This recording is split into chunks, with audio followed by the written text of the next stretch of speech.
Hello दोस्तों, आज मैं फिर हाजिर हो गया हूँ एक नए वीडियो के साथ। आज मैं आपको बताने वाला हूँ बिहार गवर्नमेंट मदरसा टीचर रिक्रूटमेंट का जो रजिस्ट्रेशन होने वाला है वो किस तरह से रजिस्ट्रेशन होगा। इसके पहले मैंने एक वीडियो बनाया हुआ था कि इसकी वैकेंसी आने वाली है। उसमें मैंने आपको ये भी बताया था कि अब रजिस्ट्रेशन प्रोसेस शुरू नहीं हुआ है। अब मैं आपको बता रहा हूँ कि इसका रजिस्ट्रेशन प्रोसेस शुरू हो चुका है। तो रजिस्ट्रेशन कैसे करेंगे, कैसे फॉर्म को फिलअप करेंगे, तो इस बारे में मैं पूरी डिटेल्स आपको इस वीडियो में बताने वाला हूँ। तो बिल्कुल आप वीडियो को स्किप ना करें और बिल्कुल देखते जाइए स्टेप बाय स्टेप। तो चलिए शुरू करते हैं। इससे पहले मैं आपको बता दूं कि अगर अभी तक आपने मेरे यूट्यूब चैनल हनफिया टेक्निकल को सब्सक्राइब नहीं किया तो ज़रूर सब्सक्राइब करें, साथ में बेल आइकन को भी दबाएं ताकि आने वाली हर वीडियो का नोटिफिकेशन आपको सबसे पहले मिले। और अगर आप मेरे चैनल पर नए हैं तो मेरे चैनल को ज़रूर सब्सक्राइब कर लीजिए ताकि हर तरह की इसके बारे में जो भी रिलेटेड इन्फॉर्मेशन हो वो मैं आपको दे सकूँ। सबसे पहले आप अपने किसी भी ब्राउज़र में ये वेबसाइट टाइप करेंगे edu-madrasa-board.bihar.gov.in। तो आप बिहार सरकार मदरसा शिक्षक भर्ती के ऑफिशियल वेबसाइट पे आ जाएंगे। इसका लिंक आपको वीडियो के डिस्क्रिप्शन में भी मिल जाएगा। आप डायरेक्ट वहां से क्लिक करके आप इस वेबसाइट पे आ सकते हैं। यहाँ पे जब आप इस तरह के वेबसाइट आपको ओपन हो जाएगा तो यहाँ पे बहुत सारा ऑप्शन मिलेगा, जैसे कि होम, रजिस्ट्रेशन, वैकेंसी रिपोर्ट और एडमिन लॉगिन। तो यहाँ पे वैकेंसी रिपोर्ट पे क्लिक करके यहाँ पे डिस्ट्रिक्ट वाइज रिपोर्ट है कि किस जिले में कितनी वैकेंसी है वो आप यहाँ से देख सकते हैं और उसके अकॉर्डिंग आप अप्लाई कर सकते हैं। ठीक है, तो यहाँ पे सबसे पहले आप रजिस्ट्रेशन का यहाँ पे ऑप्शन दिखेगा, इस रजिस्ट्रेशन के ऑप्शन पे यहाँ पे आप क्लिक करेंगे। उसके बाद आप यहाँ पे आ जाएंगे। यहाँ पे आप इस इंस्ट्रक्शन को बिल्कुल ध्यान से पढ़ेंगे। इसमें सबसे जो चीज़ ध्यान रखने वाली है वो ये है कि आपका फोटो क्या होना चाहिए। कि फोटो हाल ही में खींचा हुआ रंगीन पासपोर्ट साइज फोटो होना चाहिए जिसका बैकग्राउंड बिल्कुल सफ़ेद होना चाहिए। ठीक है, या हल्का बैकग्राउंड होना चाहिए। ठीक है, और जिसमें दोनों कान आपको दिखना चाहिए और ये जेपीजी या जेपीईजी होना चाहिए। ठीक है, और इसका साइज ज़्यादा से ज़्यादा 200 के भी होना चाहिए, इससे ज़्यादा नहीं होना चाहिए। ठीक है, उसके बाद हस्ताक्षर यानी सिग्नेचर जो होगा आपका सफ़ेद कागज़ पर काले पेन से साइन करना है। ठीक है ना, ब्लैक पेन से आपको सिग्नेचर करना है और सिग्नेचर का फॉर्मेट भी जेपीजी या जेपीईजी में होगा, ये भी ज़्यादा से ज़्यादा 200 के बी का होगा। उसके बाद दस्तावेज यानी कि डॉक्यूमेंट्स में क्या होगा, मार्कशीट होगा, आपका प्रमाण पत्र होगा। ठीक है ना, यानी सर्टिफिकेट, वह अनुभव प्रमाण पत्र, यानी कि अनुभव मतलब अगर आपके पास एक्सपीरियंस सर्टिफिकेट है तो आप उसको भी स्कैन करके एक पीडीएफ में रखेंगे जिसकी साइज मैक्सिमम 500 के बी होगी। ठीक है, उसके बाद यहाँ पे आएंगे। यहाँ पे आने के बाद जो मोबाइल नंबर है यहाँ पे आप मोबाइल नंबर एंटर करेंगे फर्स्ट वाले कॉलम में। उसके बाद सेकंड वाले में आप अपना आधार नंबर एंटर करेंगे। यहाँ पे अपना फुल नेम एंटर करेंगे, जो आपके मैट्रिक के सर्टिफिकेट में जो नाम है उसके हिसाब से आप यहाँ पे डिटेल्स भरेंगे। तो यहाँ पे अपना फुल नाम डालेंगे और यहाँ पे डिस्ट्रिक्ट सेलेक्ट करेंगे। आप अपना होम डिस्ट्रिक्ट सेलेक्ट करेंगे क्योंकि यहाँ पे देखिए क्लियरली लिखा हुआ है चूज होम डिस्ट्रिक्ट। आप अपना डिस्ट्रिक्ट सेलेक्ट करेंगे कि आप किस डिस्ट्रिक्ट में हैं। तो जैसे जिस डिस्ट्रिक्ट में आप वो सेलेक्ट करेंगे यहाँ पे, और इसके बाद यहाँ पे रजिस्टर पर क्लिक करेंगे। जब आप रजिस्टर पर क्लिक करेंगे तो आपका रजिस्ट्रेशन नंबर यहाँ पे शो होने लगेगा कि ये आपका रजिस्ट्रेशन नंबर है। इसको आप कॉपी करके कहीं आप रख लेंगे। ठीक है, और उसके बाद यहाँ पे प्रोसीड पे क्लिक करेंगे। उसके बाद आप यहाँ पे आने के बाद आप ये देखेंगे कि यहाँ पे जो दिख रहा है कि सीरियल नंबर में यहाँ पे स्टैंडर्ड दिख रहा है, फोकानिया, मौलवी, ओस्तानिया, यहाँ पे नीचे में भी दिख रहा है। ठीक है, तो आप अपने अकॉर्डिंग इसको आप सेलेक्ट करेंगे। लेकिन उससे पहले मैं आपको एक और चीज़ यहाँ पे बता दूँ। यहाँ पे देखेंगे total number of section post. ठीक है, कि टोटल कितना पोस्ट है। ठीक है ना, लेकिन उस पोस्ट में खाली कितना है पोस्ट वो यहाँ पे देखना है। लेकिन अब यहाँ पे देखेंगे कि 00 है और यहाँ पे भी 00 है। मतलब यह है कि सेक्शन एक भी नहीं हुआ है और सीट भी खाली एक भी नहीं है। ठीक है, लेकिन यहाँ पे देखते हैं यहाँ पे टोटल नंबर ऑफ मदरसा यानी कितना मदरसा है इस डिस्ट्रिक्ट में, यानी सिवान डिस्ट्रिक्ट में। ठीक है, तो यहाँ पे व्यू डिटेल्स पे क्लिक करेंगे तो देखिए यहाँ पे मदरसा का नाम दे दिया कि ये वाला जो मदरसा दिख रहा है ना ये एक मदरसा है। ठीक है, ये किस पोस्ट के लिए, फोकानिया के लिए ये मदरसा है यहाँ पे। ठीक है, बड़हरिया में है।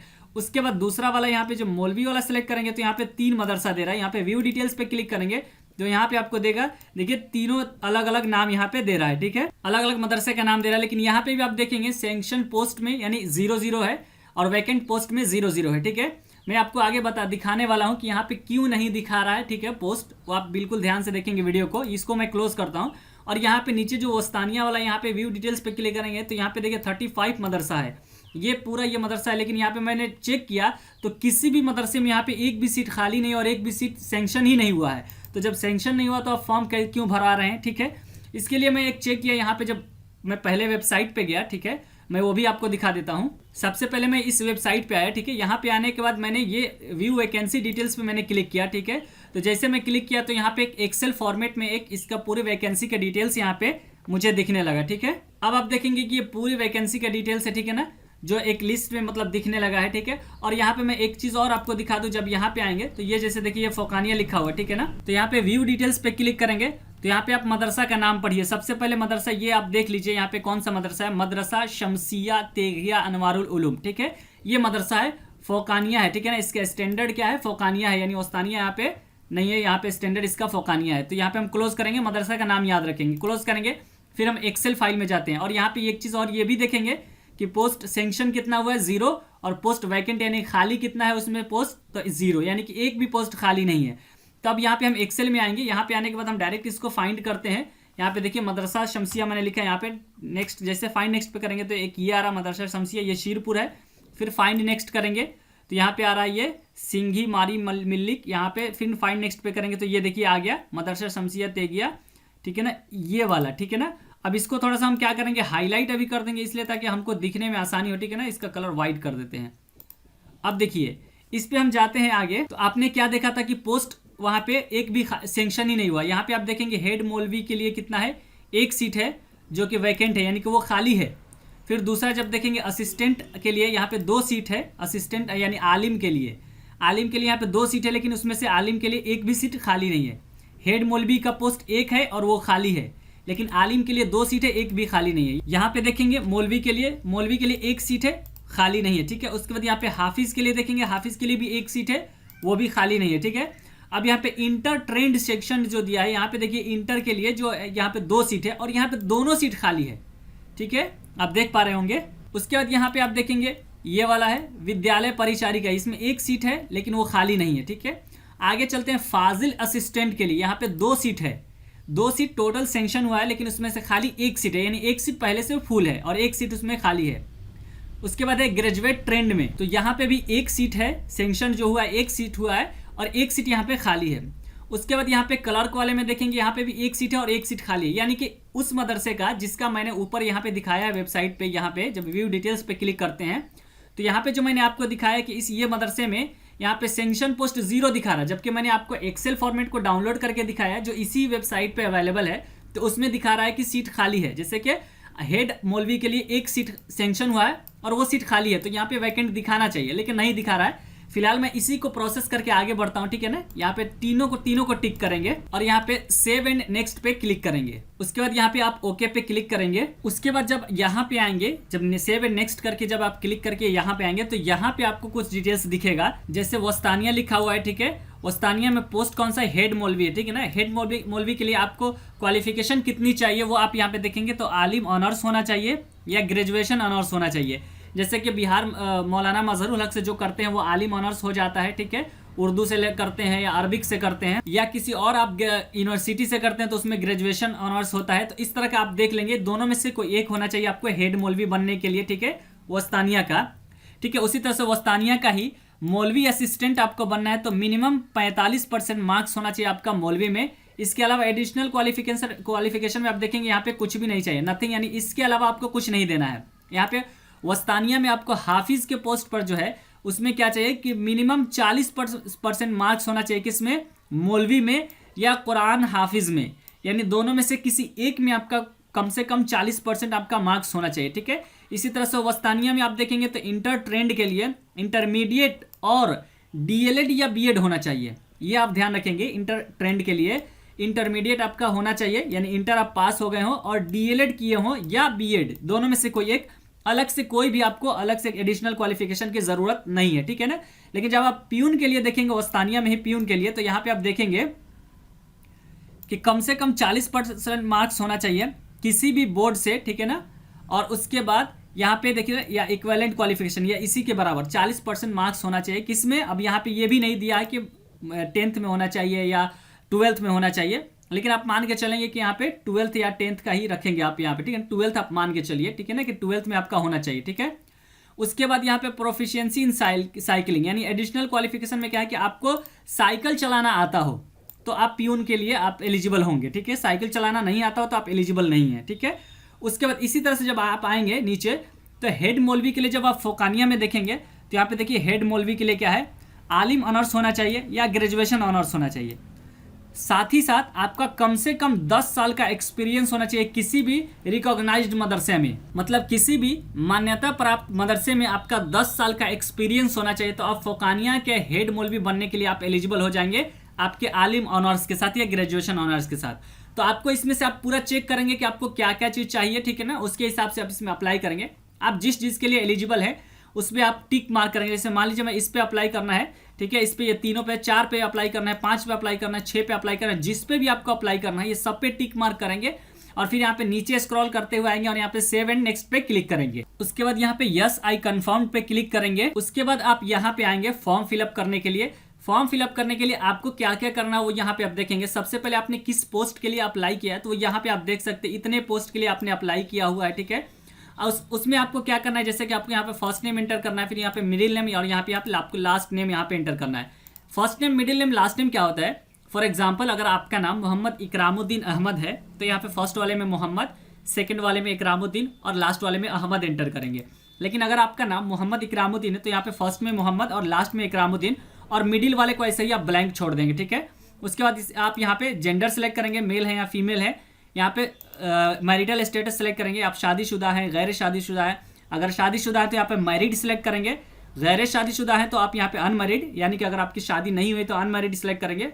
आपकी तलाक हो चुकी है, शादी हुई थी तो यहाँ पे डिवोर्स्ड सेलेक्ट करेंगे, और अगर अदर है तो यहाँ पे आप अदर सेलेक्ट करेंगे। उसके बाद यहाँ पे आपको कैटेगरी सेलेक्ट करना है, आप किस कैटेगरी से आते हैं, जैसे जनरल से आते हैं, ओबीसी से आते हैं, अदर से आते हैं। तो जो आप कैटेगरी से आते हैं यहाँ पे आप सिलेक्ट करेंगे और फिर स्क्रॉल करते हुए आप नीचे की तरफ आएंगे। यहाँ पे आपको डेट ऑफ बर्थ सेलेक्ट करना है। डेट ऑफ बर्थ सेलेक्ट करने के लिए यहाँ पे कैलेंडर पे क्लिक करेंगे और यहाँ पे आने के बाद सबसे पहले आप ईयर सेलेक्ट करेंगे, यानी जो आपका साल है ना, जिस साल में आपकी पैदाइश हुई है वो यहाँ से आप सेलेक्ट करेंगे चेक करके, ठीक है ना, यहाँ पे। उसके बाद यहाँ पे मंथ सेलेक्ट करेंगे, फिर यहाँ पे डेट सेलेक्ट करेंगे। उसके बाद यहाँ पे आप फादर नेम एंटर करेंगे और उसके बाद यहाँ पे आप मदर नेम एंटर करेंगे। आप अपना रजिस्टर्ड ईमेल आईडी आप यहाँ पे एंटर करेंगे, जो आप ईमेल आईडी देना चाहते हैं वो आप यहाँ पे ईमेल आईडी एंटर करेंगे, ठीक है। उसके बाद आपको यहाँ पे अपना पैन नंबर एंटर करना है। पैन नंबर ये मैंडेटरी नहीं है, अगर आप चाहें तो दे सकते हैं, नहीं चाहे तो आप नहीं भी दे सकते, इसके लिए कोई दिक्कत नहीं है। नीचे आपका आधार कार्ड नंबर शो करेगा। उसके बाद फिर आप स्क्रॉल करते हुए नीचे की तरफ आएंगे और यहाँ पे आपको एड्रेस सेलेक्ट करना है, ठीक है ना। करस्पॉन्डेंस एड्रेस में क्या होता है कि आपका जो अभी का प्रेजेंट एड्रेस जो होता है, अभी आप किस एड्रेस पे रह रहे हैं वो एड्रेस आप यहाँ सेलेक्ट करेंगे, एड्रेस 1, ठीक है ना, एड्रेस लाइन 1 में। उसके बाद फिर यहाँ पे एड्रेस लाइन 2, सिटी सेलेक्ट करेंगे, सिटी कौन सा है। उसके बाद यहाँ पे ब्लॉक सेलेक्ट करेंगे, यहाँ पे आपका डिस्ट्रिक्ट पहले से सेलेक्ट हो जाएगा, आप यहाँ पे पिन कोड एंटर करेंगे। यही वाला एड्रेस आपका परमानेंट एड्रेस है तो आप यहाँ पे टिक मार्क करेंगे, तो जो एड्रेस आप ऊपर में डालेंगे वही एड्रेस यहाँ पे कॉपी हो जाएगा। और अगर आपका परमानेंट एड्रेस दूसरा है तो आप यहाँ पे उसको आप यहाँ पे एंटर करेंगे, परमानेंट एड्रेस यहाँ पे सेलेक्ट करेंगे और यहाँ पे एंटर करेंगे। फिर स्क्रॉल करते हुए आप नीचे की तरफ आएंगे और यहाँ पे आप फोटो सेलेक्ट करेंगे। फोटो का साइज कितना होना चाहिए, 50 KB मैक्सिमम होना चाहिए, जबकि मैंने आपको वीडियो के पहले में बताया था कि वहाँ पे 200 KB का होना चाहिए। लेकिन यहाँ पे आने के बाद ऐसा दिख रहा है कि यहाँ पे 50 KB, तो आपको फोटो का 50 KB का साइज ही होना चाहिए। यहाँ पे सिग्नेचर जो होगा वो भी 50 KB का ही होगा। और यहाँ से चूज फाइल पे क्लिक करेंगे और जहाँ भी आप फोटो रखे होंगे वो यहाँ से आप सेलेक्ट करेंगे, सेलेक्ट करके यहाँ पे अपलोड कर देंगे। इसी तरह सिग्नेचर को भी सेलेक्ट करके अपलोड करेंगे और यहाँ पे सेव एंड नेक्स्ट पे क्लिक करेंगे। उसके बाद आपको यहाँ पे डॉक्यूमेंट्स अपलोड करना है। डॉक्यूमेंट अपलोड करने से पहले आप यहाँ पे पूरा उसका डिटेल्स भरेंगे। जैसे आप यहाँ पे देखेंगे upload required educational qualification for selected post and standard, PDF only, यानी कि सिर्फ पीडीएफ में आप अपलोड करेंगे। और जो भी पीडीएफ अपलोड करेंगे उसका मैक्सिमम साइज 300 KB होना चाहिए, इससे ज्यादा नहीं होना चाहिए, ठीक है। जैसे कि आप यहाँ पे आलिम सर्टिफिकेट, तो बोर्ड नेम यहाँ पे जहां से आप किए हैं, जैसे बोर्ड नेम बिहार मदरसा बोर्ड एजुकेशन बोर्ड से किए हैं तो उसका है BSMEB, ठीक है ना, ये एंटर करेंगे। किस साल में पास किए, यहाँ पे मंथ एंड ईयर आपको सिलेक्ट करना है। तो आप अपना जब मार्कशीट निकालेंगे फौकानिया या मौलवी का, ठीक है, आलिम का, तो वहाँ पे दिया रहेगा 2017, ठीक है, जून 2017 या अक्टूबर 2017 या नवंबर 2023, अक्टूबर 2025, इस तरह से आपका वहाँ पे लिखा रहेगा। तो यहाँ पे मंथ एंड ईयर सेलेक्ट करना है। फॉर एग्जांपल आपको जैसे कि जून 2020 है तो आपको क्या करेंगे, जून के लिए 06 और यहाँ पे स्लैश मार्क दे करके यहाँ पे 2017 रख देंगे। 2020 है तो 20 रखेंगे इस तरह से। और उसके बाद यहाँ पे रोल नंबर एंटर करेंगे। टोटल मार्क्स कितना है, तो टोटल मार्क्स यहाँ पे आप 800 लिखेंगे क्योंकि आलिम में 800 का होता है। और मार्क्स ऑब्टेन्ड आप अपना देख लेंगे, सर्टिफिकेट चेक कर लेंगे। और मार्क्स आपको कितना मिला है तो यहाँ पे 500 ये लिखेंगे। परसेंटेज कितना है यहाँ पे जैसे क्लिक करेंगे तो ऑटोमेटिक यहाँ पे परसेंट आ जाएगा। और यहाँ पे चूज फाइल पे क्लिक करके इस आलिम का सर्टिफिकेट आप यहाँ पे अपलोड करेंगे PDF फाइल में। इसी तरह से फिर आप टीचिंग सर्टिफिकेट का आप यहाँ पे अपलोड करेंगे इस तरह से सब में टोटल डिटेल्स भर करके आप इसको भी अपलोड करेंगे। मौलवी का भी आप यहाँ पे भरेंगे, मौलवी क्या है, कहाँ से आप किए हैं, ठीक है ना, वो आप सेलेक्ट करेंगे। जैसे ये आलिम का है, आलिम का मौलाना मजरुल हक से होता है तो आप यहाँ पे क्या करेंगे MMHAPU, यानी मौलाना मजरुल हक अरबिक पर्शियन एंड यूनिवर्सिटी, ठीक है। इस तरह से आप सेलेक्ट करके पूरा डिटेल्स भरेंगे। डिटेल्स भरने के बाद यहाँ पे प्रीव्यू सबमिट पे क्लिक करेंगे, यानी सबमिट करने से पहले आप अपना पूरा डिटेल्स चेक करने के लिए यहाँ पे आप प्रीव्यू पे क्लिक करेंगे। जब आप प्रीव्यू एंड सबमिट पे क्लिक करेंगे तो इस तरह का आपको इंटरफेस आएगा। यहाँ पे अपना पूरा डिटेल्स चेक करेंगे कि जो भी आपने भरा है वो बिल्कुल सही है या नहीं है। अगर और इसको स्क्रॉल करते हुए आप नीचे की तरफ आएंगे और यहाँ पे चेक कर लेंगे कि जो भी डिटेल्स आपने फिल किया वो बिल्कुल करेक्ट है या नहीं है। अगर आपको लगता है कि इसमें किसी भी तरह की कोई दिक्कत हो गई है, यानी गलती से आप फिल कर दिए हैं, तो यहाँ पे एडिट डिटेल्स पे आएंगे यहाँ पे, और फिर दोबारा से आप इसको एडिट कर सकते हैं और इसको सुधार करके फिर दोबारा से आप यहाँ पे आ जाएंगे। और अगर आपको लगता है कि सब चीज़ सही है तो यहाँ पे आप फाइनल सबमिट पे क्लिक करेंगे। उसके बाद यहाँ पे यस सबमिट इट पे क्लिक करेंगे। जैसे कि मैं अभी यहाँ पे सबमिट कर रहा हूँ, लेकिन ये सबमिट नहीं हो रहा है। यहाँ पे लिख रहा है fail to submit the form.